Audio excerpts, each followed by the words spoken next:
welcome to yet another episode of the Talking Foreign Affairs series with Adil. My name is Adil Cader. I will be your host. This is a series where I take an interesting perspective through interviewing key figures in the arena of foreign affairs and diplomacy. Joining me today all the way from Belgrade, I'm pleased to be joined by former Serbian Foreign Minister and President of the UN General Assembly, Mr. Vuk Jeremić. Mr. Vuk Jeremić is currently President for the Center for International Relations and Sustainable Development, a global public policy think tank based in Belgrade. Mr. Vuk Jeremić also participated in the official election for UN Secretary General. After 6 rounds of voting, he finished in the race in second place. He was the first ever candidate to put forth a detailed policy platform to be implemented upon his election. In June 2012, Mr. Jeremić was elected as president of the 67th session of the UNGA, in the first contested vote since the end of the Cold War. During his term in office, he played a leading role in steering the UN towards the establishment of the UN 2030 Agenda for Sustainable Development. As president of the GA, he also facilitated the adoption of the Breakthrough Arms Trade Treaty. Mr. Jeremić initiated several high-level thematic debates in the UN on various critical issues, ranging from climate change to credit rating agencies. He served as Serbia's Minister of Foreign Affairs from 2007 to 2012. Prior to his role as Foreign Minister, he was a presidential advisor and held various roles in the private sector, including some time in London. He holds a bachelor's degree in physics from Cambridge University and a master's degree from the Harvard Kennedy School of Government. Mr. Jeremić, thank you so much for joining us today. Thank you very much for the invitation, and thanks for a very kind introduction. Thank you. Let's start off with your early years when you were studying at Cambridge University. I found some of the things quite interesting. You said that, quote, it was hard to explain that you came from Serbia and not a children-eating radical. Kind of reflect on what that experience was like, trying to represent your country with this war going on in the background, and more importantly, how did this change your view of Serbia's role in the world, and did that affect your motivation to become the foreign minister of your country one day? Yeah, thank you for asking this. This was actually one of the most foundational experiences of my life. I moved out of the then Yugoslavia, a very difficult time, and I'm from a mixed family. My father was Serbian, Bosnian, and it wasn't an easiest situation at that time to live in the former Yugoslavia. So I went to England, and I was, met with this situation in which everybody was debating the war in Yugoslavia, and debating the war in Yugoslavia from a rather partial angle, I would say. Very, very one-sided view of what was going on. It was terrible. I'm not going to get into discussing recent history of Yugoslavia, the breakup of Yugoslavia, and what actually happened. Very many nasty things happened there, but we certainly cannot talk about the good side and the bad side, the good guys and the bad guys. And unfortunately, the public discourse, public discussion in the United Kingdom at that time was rather one-sided, black and white, and I was in the black because I came from Serbia. I was in the black corner, so it wasn't easy. The peak of this was in 1999 when NATO decided to do an intervention, basically to start bombing of Serbia without proper mandate of the Security Council, and so on and so forth. That was the lowest point. That was the most difficult point. And actually, that was the moment when I decided to change what was my life until then into something that I am up to this day. I studied physics. I was doing at that time PhD in math at the Imperial College. I was working for various financial companies in the city of London. I was working and studying at the same time. But the bombing of Yugoslavia in 1999 me pause that and go back home because I wanted to do something. Felt like I couldn't just, stay abroad. So I went back to Serbia, and I ended up joining the resistance. The resistance, capital R, was the youth movement that was instrumental in helping overthrow the dictatorship of Slobodan Milosevic in the year 2000. But going back to the beginning of your question, actually, the way Serbia was perceived at that time in the West, in particular in the United Kingdom, pushed me into the career that I'm still in, which is the career of international relations. So you were saying how everything was portrayed very black and white. I'm quite curious to know, how would you have compared it then to now, where we see people so influenced by the media, the 24/7 news cycle, social media? Do you still think, even though we don't have that wasn't there back in the 90s, was the media still as influential in how a country's image was perceived? Well, I think back then it was far more powerful. It was basically you didn't have really a well-functioning internet, and you could just basically watch BBC and a couple of other channels if you lived in the United Kingdom at that time. So right now it's much better in that sense. Of course, it comes with other complications. This surplus, if you will, of information, and the potential for creating hassle through, fake news and the like is obviously much higher.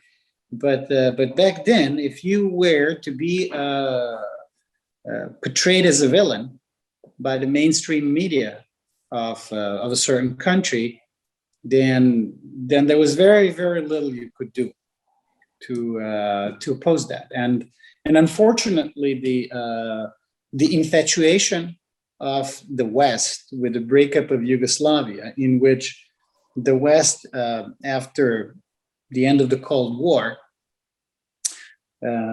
was in a way trying to prove that the history did come to an end, and that from now on there'll be only problems with rogue states who decide not to follow the New World Order, if you will, that they need to be punished and stopped. And unfortunately for Serbia, Milosevic did come across as a very good example of a rogue state that needs to be dealt with decisively. And in order for public opinion to be lined up behind an action of that sort, you had a certain line taken in mainstream media that essentially demonized Serbia and totally exculpated all the other participants in that conflict, which was wrong, which was inaccurate, which was unfair. But that was the situation back then.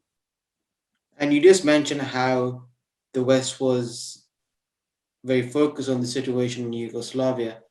And moving today, and especially highlighting on your term as foreign minister, another issue with Serbia that a lot of attention has been focused on is Kosovo. Do you think, in terms of, we talk about, in the past decade, how soft power diplomacy has become more and more important? Do you think the weight of Kosovo has been too much in terms of how much attention it's been getting in regards to Serbian foreign policy?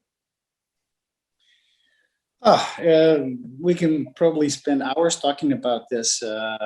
It's definitely the most critical issue. That was the most critical issue of my term in office, 2007 to 2012. But just taking one step back and going back to the 1999, the year when the West decided to do this military intervention, and which I believe was really a wrong thing to do. Now, 20-something years down the road, the Kosovo is still unresolved. And I think this is one of the proofs that decision to make this intervention was a wrong decision. As the West was infatuated with bombing Serbia.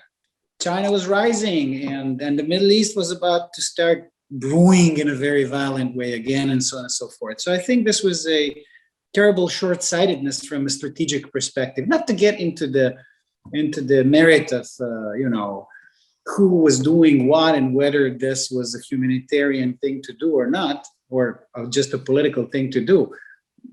Leaving that aside, I think that was a strategically wrong decision to have that kind of infatuation with the Balkans. But for us in Serbia, Kosovo is something entirely different. It is not just a breakaway province. It's not just a part of our sovereign territory that decided to declare secession, and as a result of this declaration, like every sovereign country in the world, we are opposed to a unilateral acts of secession. Every country in the world would be opposed to that. The United Kingdom would be opposed to the unilateral secession of Scotland. Spain is opposed to unilateral secession or attempted secession of Catalonia. I mean, basically anywhere in the world, a country would be just simply opposed to such acts. But in the case of Serbia, Kosovo is something far more significant. It is intimately related to our national identity, to the many hundreds of years of existence of our national identity, of what constitutes a Serbian nation, to do with our Christian Orthodox religion, to do with our culture, to do with the fact that the adherence to Kosovo, the so-called Kosovo Pledge, combined with the Kosovo myth related to historical battles hundreds of years ago, had helped us survive with the notion of being a nation and not losing it over 500 years of Ottoman occupation. So 500 years after occupation of Serbia started back in the 14th century, 500 years later, the notion of a national identity was not lost because of Kosovo. So without going further into historical details, the significance of Kosovo for Serbia is not too dissimilar from the significance of Jerusalem for the Jewish state, the state of Israel. So yes, it doesn't help, obviously, when half of the world believes that you're a villain and that you ought to be kicked out from your own backyard, which is the case of Kosovo. But you simply have no choice. This is not something that any administration in Serbia could play with without major fatal political consequences. And you asked me also, when it comes to Serbia's image in the world in the context of Kosovo, was it a good thing or a bad thing? Well, I'd say a bit of both. Because whilst in the West, because of this media campaign that was carried out in order to prop up the public support for the humanitarian intervention of 1999 and everything that followed, in some other parts of the world, Serbia's insistence that we're not going to give up part of our land, despite pressures, despite superpowers like the United States and some others pressuring us to give it up, won us a lot of sympathy in the world. In the end of the day, as I said, my term as foreign minister from 2007 to 2012 was really dominated by the issue of Kosovo. I have become known as someone who fought vigorously in a diplomatic way against the attempted instituting and legitimizing Kosovo's independence. And then I ran for the office of President of the General Assembly, where there was a secret ballot of all the countries in the world. And I was running against the candidate of the European Union. And I won. So basically, majority of countries in the world at that time, in 2012, did have a significant degree of sympathy for Serbia's position on Kosovo, which has not changed since. And on the note of the U.S. involvement, what do you make of the outcome of the recent Serbia-Kosovo White House talks held in September 2020? And on that note, what sort of role do you think the U.S. should be playing, if it should be playing any role in mediating between the two states? I wouldn't make too much out of that. That was not there wasn't anything beyond really a short-lived campaign event for the then President Donald Trump. He was supposed to be showing that his diplomacy works.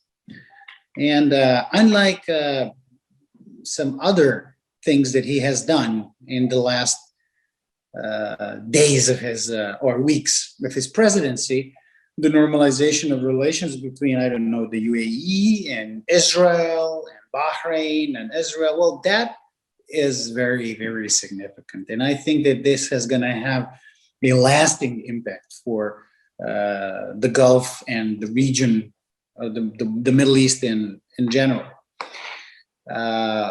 But the Serbia-Kosovo thing, it was just a sideshow, and the only thing that came out of it is that Israel actually recognized Kosovo, which Israel would not do under any other circumstances. Israel has not recognized Kosovo, despite being a very close ally of the United States since the Declaration of Independence, because the unilateral declaration of independence is something very controversial in Israel's opinion, given the Israeli-Palestinian situation. This is why Israel said that they would never recognize Kosovo unless Serbia agrees to it.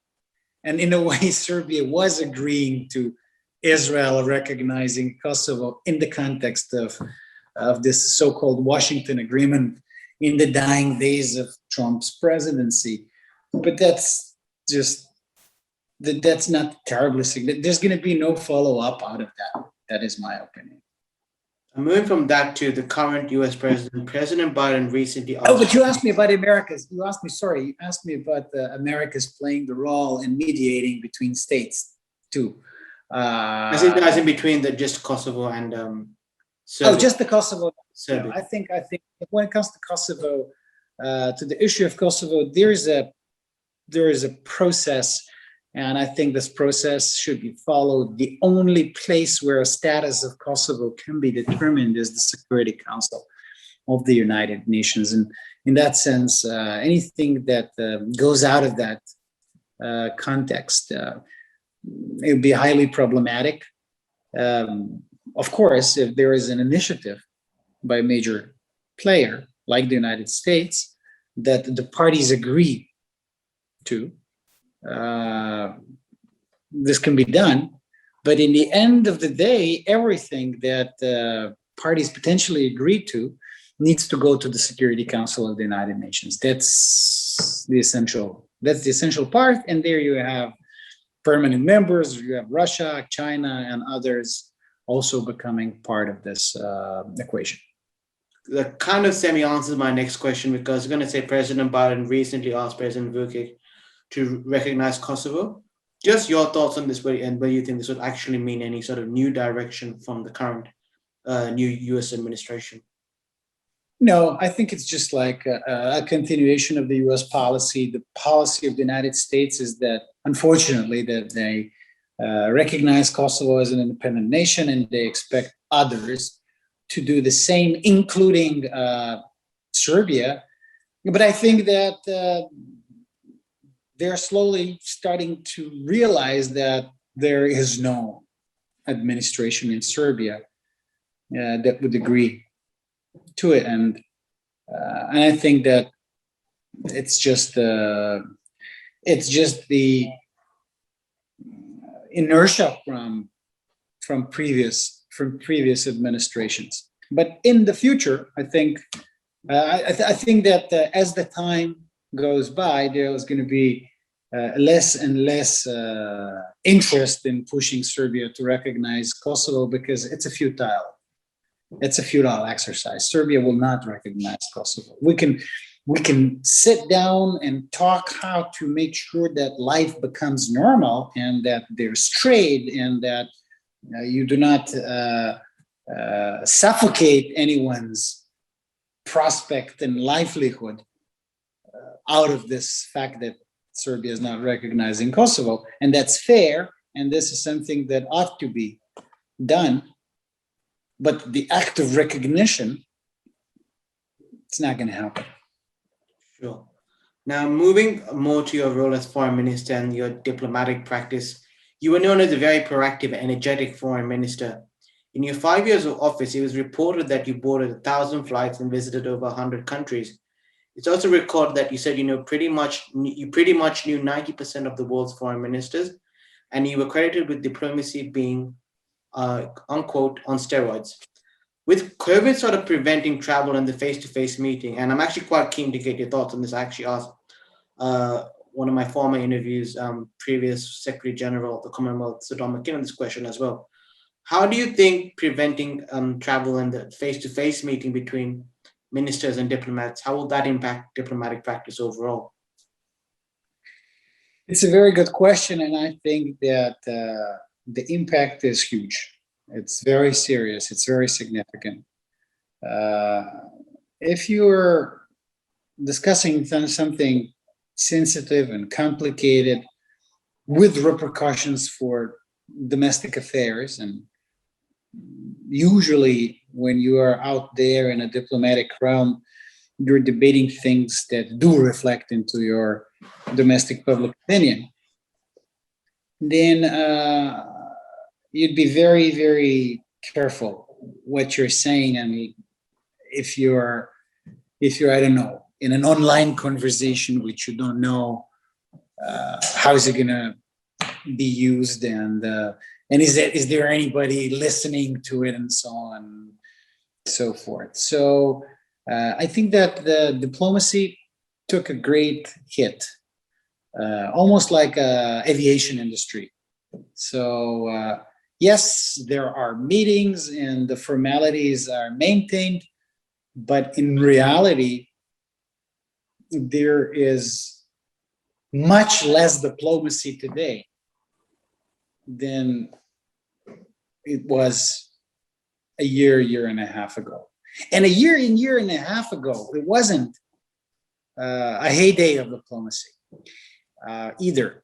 And that was before Corona. Geopolitics and international relations, they, like economic cycles, they also come in cycles. There are geopolitical cycles. And there are periods of booms and there are periods of busts. And they come one after another, just like in economics. But economic cycles are shorter and they're easier to quantify. These are longer. And I think we have entered a geopolitical recession before the onset of the coronavirus crisis. The coronavirus crisis exacerbated it, made it worse. So as a result of it, I think that we are in a deep recession from a geopolitical or multilateral diplomatic perspective. And now moving from another sort of highlight of your term in doing as foreign minister was that it was under your term in 2012 that Serbia was granted candidate status by the EU. How important would EU membership be to Serbia? And looking at the status of the accession of Serbia to the EU now, do you think it's more bleak compared to what it was? There are some criticisms that currently Serbia faces much more hurdles in getting this EU membership.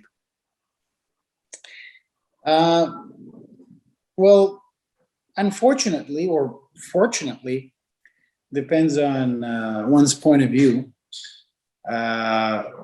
the Western Balkan countries, and Serbia is one of the Western Balkan countries. So the Western Balkans missed their accession train to the EU. So the last country that joined the European Union was Croatia.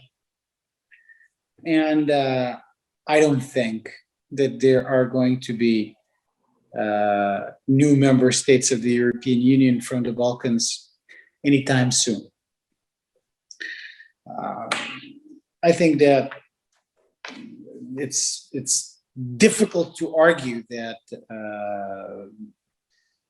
that it's possible, given that some of the key member states of the European Union are openly saying that there will be no more members before the European Union resolves its internal affairs.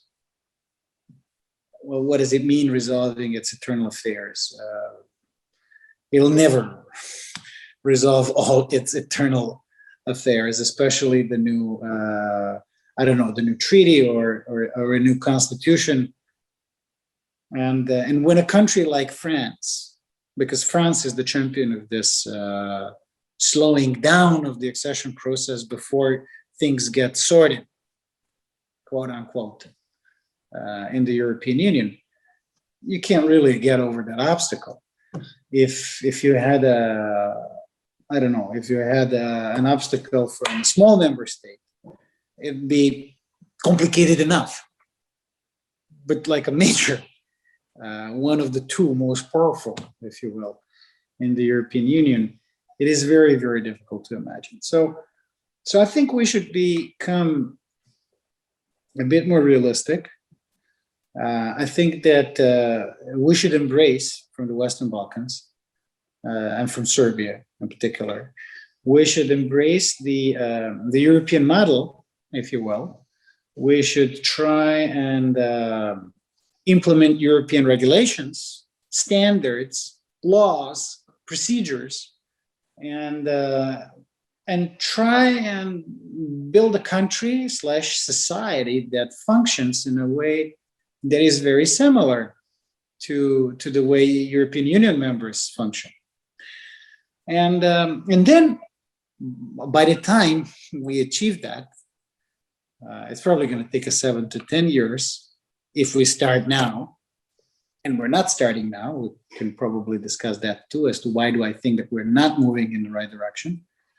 But by the time we implement all that, we'll see what Europe is going to be about. Is there still going to be a European Union, and in which shape, which form? Is it going to be 27 members that the EU has today? Are there going to be less members? Certainly not more. But are they all going to be in the same boat, or they're going to be, an inner core and an outer core? What's going to happen with Euro, and so on and so on. Moving now to your role as in the UN, going into your UN General Assembly presidency to start off with.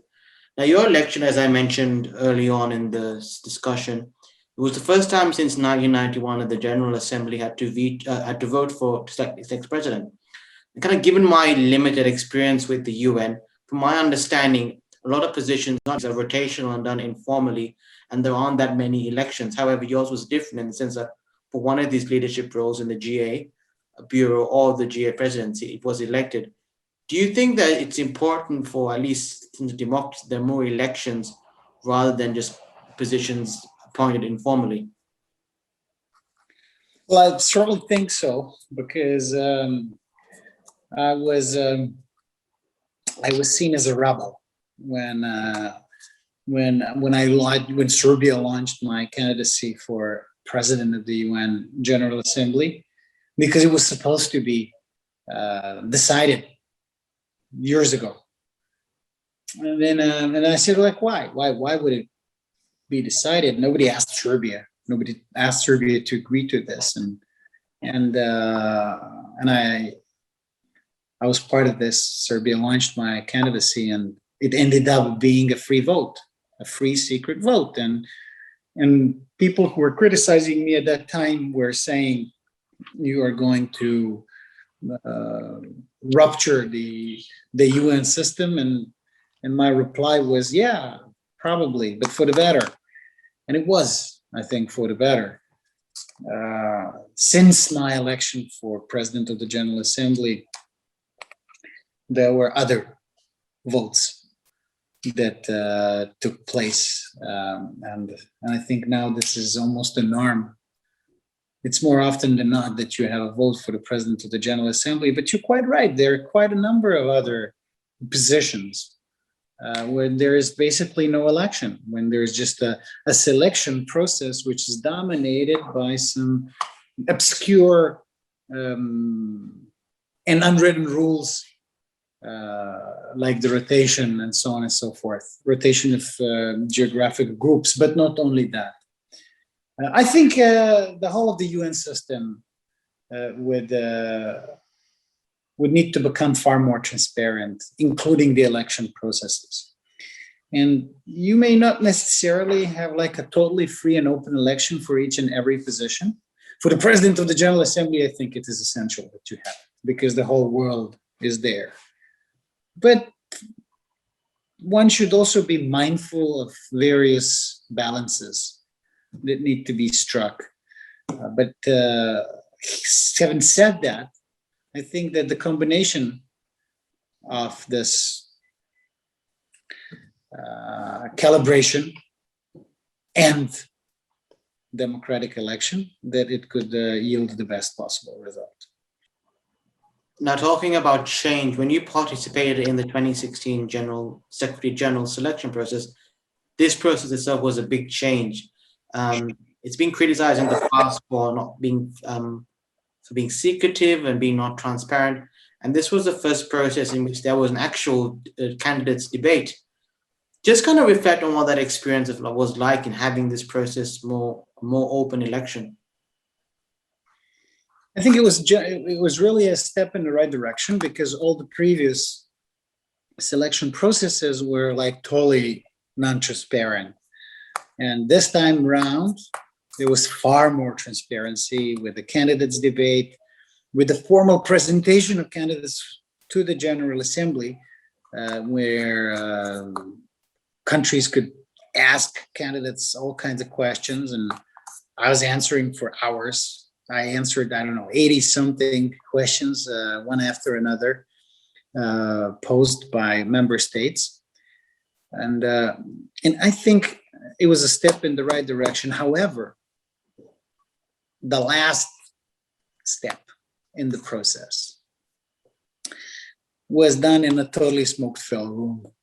Was totally done in a smoke-filled room way, when the deal was struck between two major players, 2 out of 5 P5s, and they came up with the decision that actually killed off a rotational system, which was supposed to be implemented. Rotational system, meaning that in 2016, the time was for the Eastern European group of countries to give Secretary General.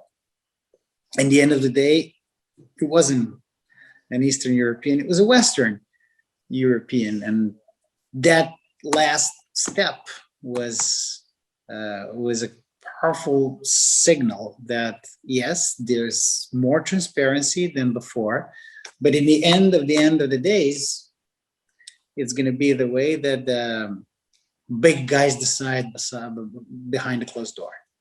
And I guess that's the stock in the charter that it's on the recommendation of the Security Council.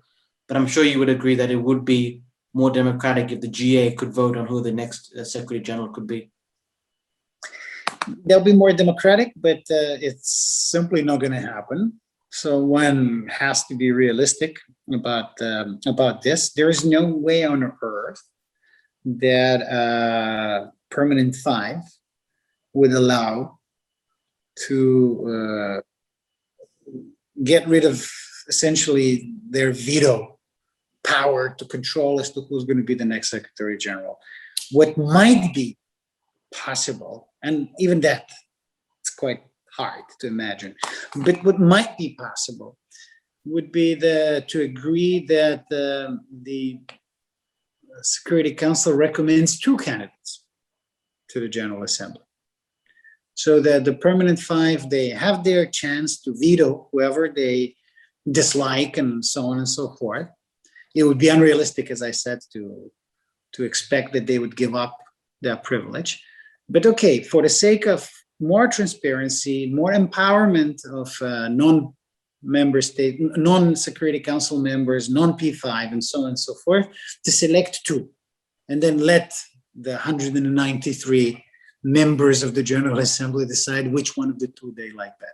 I think that would be a reasonable step in the right, next step in the right direction. And on the note of your campaign in the Secretary General, one thing which I was really interested in reading is you were the only candidate who had a campaign document. And to my listener, that is titled Strengthening the UN in the 21st Century. And I'm going to put a link in that in the video description. One of your many campaign points was reform of the UN Security Council. Now, I have to ask the question on everyone's mind is, and I know, as you said, because of the power of the P5, this practically won't be possible. But theoretically, you've highlighted the fact that the permanent membership is kind of stuck based on the geopolitical situation of when the UN was formed after the war. Should there be more permanent members to reflect the current global status, and if so, which countries? Of course, completely hypothetical, because as you mentioned, practically it's not going to happen. So, yeah, I actually did put forward a platform, 53 things that like, if you elect me as Secretary General, these are 53 things that I am going to do. And I think it was a very novel approach, and I was essentially advocating total change in the UN system. I was the candidate of change.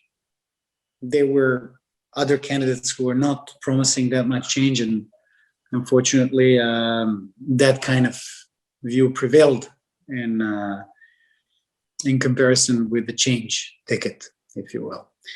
But when it comes to the Security Council reform, my campaign pledge was that I would strongly advocate for the reform of the Security Council. I could not do more. I couldn't say that, okay, I will change this and I think that this country or that country should become a permanent member, because it's simply not within the power of the Secretary General to even propose that. But I said in the candidates debate that if I get elected and if I stay as Secretary General for a full 2 terms, which is what usually happens. If you're elected, then almost every single Secretary General did have 2 terms in office. And if by the end of my 2nd term, the Security Council is still the way it is today, there will be no UN. The UN is going to lose its relevance in the face of developments and challenges that humanity is facing in the 21st century. I honestly don't think that the UN's relevance can be maintained in the 21st century with this particular composition of the Security Council. And now I understand that the P5 hate the idea of change, but their permanent seat is not going to mean much if there is no UN, except for like a building where you can go and have tours, student tours, and even, you know, have some countries that that pretend to do something important, some representatives of countries who pretend to do something important, but the UN has taken a great hit, not one, many, as a matter of fact, as a result of this state of flux that we have had in the world over the past years and decades. And if there is no fresh start, which would necessitate reform of certain bodies, including the Security Council, then I am afraid that we're not gonna go too far into the 21st century with the UN as the central institution of multilateral diplomacy the way it is still today. And as we're approaching time on to our last question, one thing that I'm really interested on during your time as president of the UNGA is you passed a resolution that saw 6th of April as International Day for Sport Development and Peace. Can I share with us where the inspiration for this came? Well, thank you for asking this. This was actually one of my most memorable moments in the UN, that 6th of April 2013, when the resolution was adopted by acclamation that 6th of April would be declared the International Day of Sports. It was more difficult than you would expect. Actually, they've been trying until then for many years to pass it, and there were all kinds of complications in this regard.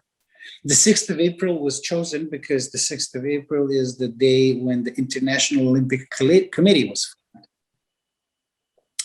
So it was a request, basically, to me, request that was posed to me by the then chairman of the president of the International Olympic Committee, Jacques Rogge, was the president back then.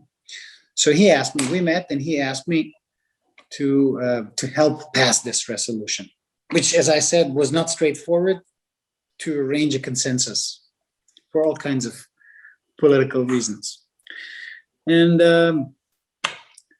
I said, yes, I would do that. But I asked for two things that were very important for me back then.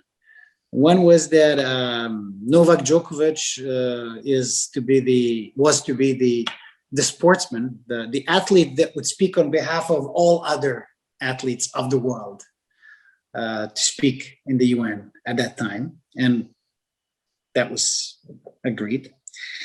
And the second, which is more complicated and more delicate, was that I asked Jacques Rogge for assistance, and he provided that assistance within the rules and terms of his post at that time, that wrestling is saved as Olympic sport. This is not so well known a story, but back then in 2013, there was a big fight between wrestling, classic wrestling, and baseball, believe it or not. Especially the United States Olympic Committee, a very powerful Olympic committee, was pushing for baseball to become a permanent sport in the Olympics. And you can have only so many sports that are of permanent nature. There could be test sports that come and stay for 1 or 2 Olympics and then go. But there's a list of basic sports, and there is a fixed number of basic sports. Like I said, there's a lot of politics between these different sports to get their name on the sheet. Exactly. So in order for any new sport to become a permanent sport, some already existing permanent sport needs to be kicked out. And they targeted wrestling because it's not a very popular sport. There's not a lot of money there. There's not a lot of advertising. There was a lot of geopolitics behind that, because Russia is one of the major powers in wrestling and so on and so forth. And that was the moment of clash between Russia and some other countries. But anyway, they wanted to kick out wrestling, and the president of the International Wrestling Federation was, and still is, a dear friend of mine who asked me for this. So I said to Jacques Rogge, okay, Mr. President, I'd be very happy to help you in the UN, but you got to help me and my friend in the Olympic Committee, because we have to keep wrestling in the Olympics, and it all worked out in the end of the day. So wrestling is still to the day international permanent sport in the Olympics. Mr. Jeremić, thank you so much for your time. Thank you for your honest thoughts and opinions. It was a very insightful discussion, and I'm sure our listeners are very pleased to listen to this episode. Thank you very much indeed.